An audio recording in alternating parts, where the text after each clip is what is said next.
If I had to pick one word to describe this training program, it would be relentless.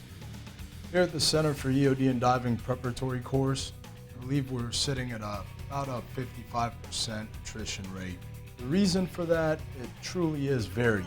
It could be a lack of physical preparation prior to arriving. It could be a matter of attitude upon arriving. It could be just an inability to become comfortable in the water. That is, the candidate may not adapt. Here's the deal.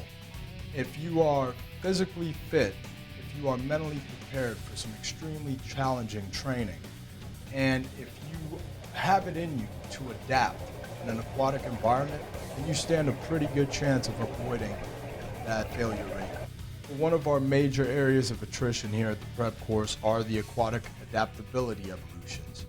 Underwater knot tying. You're being asked on a breath hold to go underwater and tie several knots.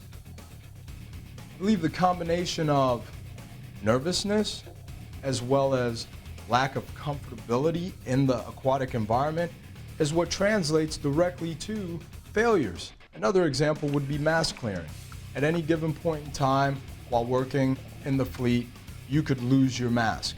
The ability to be able to recover that mask, don that mask, clear that mask of any water while underwater just seems like a daunting challenge for so many candidates.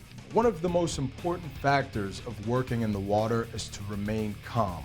If a student were able to overcome that nervousness, that panicness that they typically feel when they are out of their natural environment, they would find that so many of these tests and trials that we throw at them are easily attainable.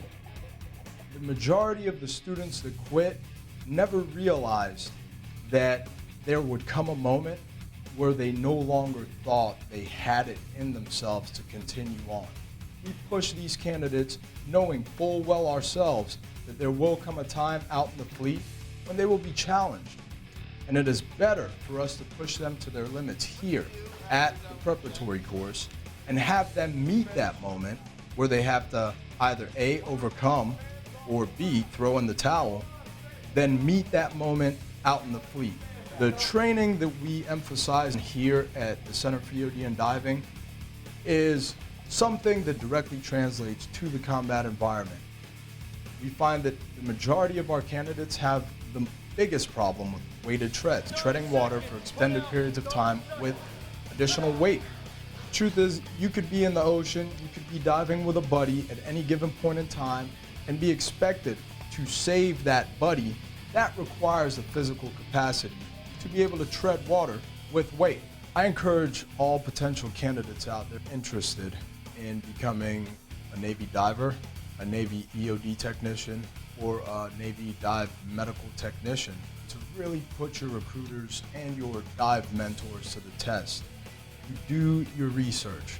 Find out exactly what these fields are all about. Find out exactly what types of training you're going to be exposed to. Find out the workouts, the training regimens that are most conducive to your goals. With that in mind, set your eyes on a goal that you are unwilling, for whatever reason, to give up on.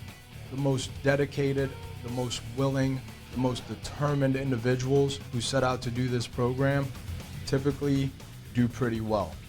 The most indecisive, the most unsure, the most uncertain individuals who lose focus at some point in time don't make it through.